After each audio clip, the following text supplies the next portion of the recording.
এই মানটা আমাদের a প্লাস আইবি ফর্মে প্রকাশ করতে হবে। এন্ড এবং প্রুফ দ্যাট আমাকে প্রমাণ করতে হবে এই যে স্কয়ার প্লাস বি স্কয়ার সমান সমান 5 ভাগ 30। তো প্রথমে আমরা এই অংশের কাজ করে নেব, তারপরে ওই অংশটা কিভাবে প্রমাণ করা যায় সেটা আমরা লিখব। We show that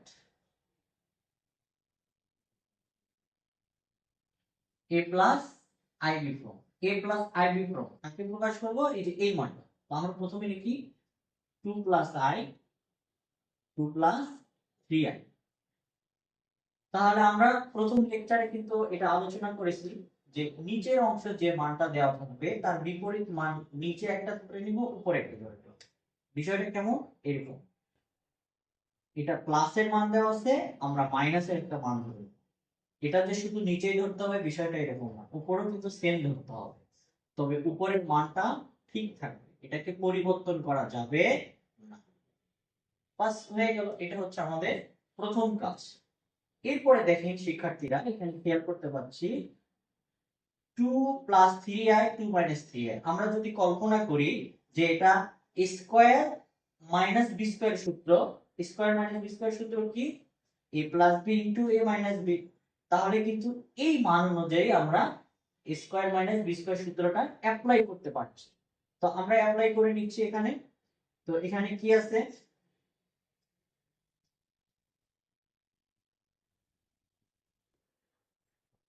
a square এবং b স্কয়ার মানটা সূত্রটা আমরা অ্যাপ্লাই করে নিলাম। এখন উপরের অংশ এটার সাথে এটা গুণ করে নিব, যে 2 এর সাথে 2 গুণ করলে 2 কোণ 4।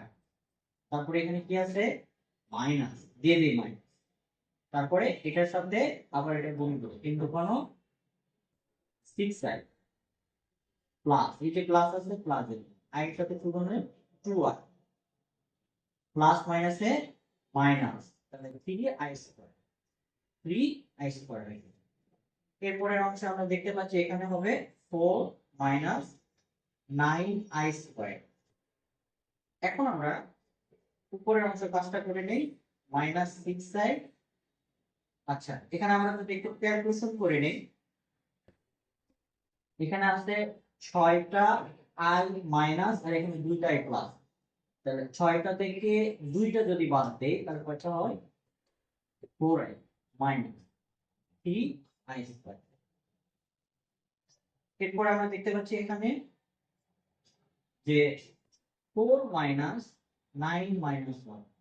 কেন, আমরা জানি i স্কয়ারের মান কি হয়, i স্কয়ারের মান 1। যেখানে i স্কয়ার পাবো সেখানে চাইলে আমরা মাইনাস 1টা লিখতে পারি। এখানে সেই কাজটাই করা হয়েছে। উপরের অংশ কি দেখতে পাচ্ছি আমরা 4 মাইনাস 4i মাইনাস 3 মাইনাস 1। ঠিক আছে, তাহলে এখানে কি হচ্ছে 4 প্লাস 9 মাইনাস মাইনাস প্লাস হয়ে গেল, আর এখানে কি দাঁড়াচ্ছে 4 মাইনাস 4i মাইনাস মাইনাস মাইনাসে প্লাস 3। তো আমরা নিচের অংশ জায়গা আমাদের কম থাকার কারণে আমরা একটু পাশে চলে যাচ্ছি, এই অংশের লাস্টের অংশটা আমরা এই পাশে করব। তো এখানে আমরা পরের অংশটা কি করতে পারি, পরের অংশটা এখানে দেখতে পাচ্ছি যে 4, এখানে আছে 4 প্লাস 4 প্লাস 3, তাহলে আমরা কি লিখতে পারি প্লাস 7 লিখতে পারি কিনা, অবভিয়াসলি লিখতে পারি।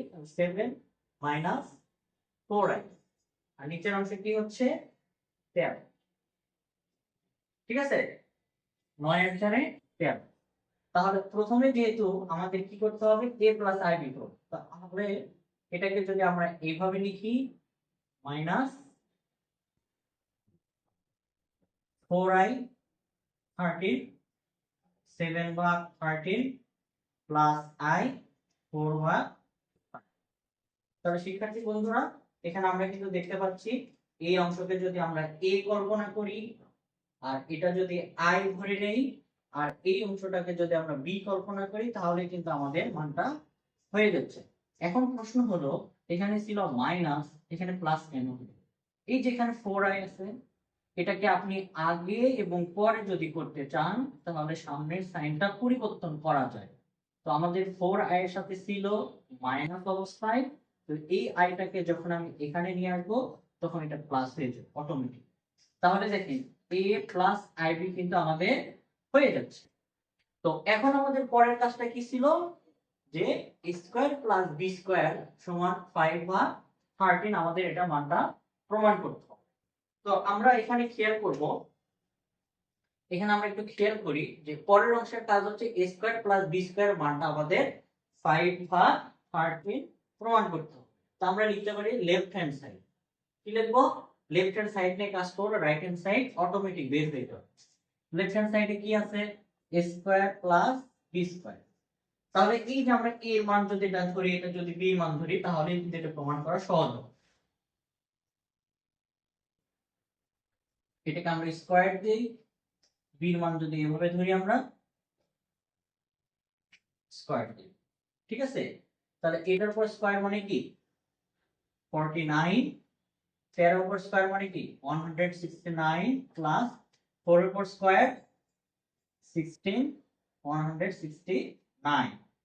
তাহলে এখন এটা আমরা একটু লসাগু করে নিই, লসাগু করলে হবে 169 49 প্লাস 16, তাহলে কত হচ্ছে 65 169।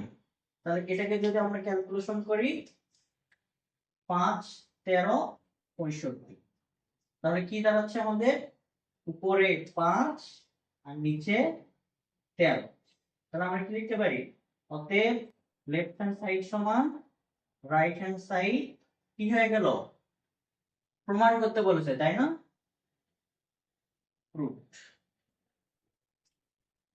কত সহজ উপায়ে অঙ্কটা সলভ করে ফেললাম আমরা, ঠিক না। তো আজকের ক্লাসটা আপনাদেরকে কেমন লেগেছে অবশ্যই শেয়ার কমেন্ট করে জানাবেন। পরবর্তী ভিডিও দেখার জন্য আমন্ত্রণ রইল। আজকে এই পর্যন্তই, দেখা হবে অন্য কোনো ক্লাসে। সবাই ভালো থাকবেন, সুস্থ থাকবেন, আল্লাহ হাফেজ।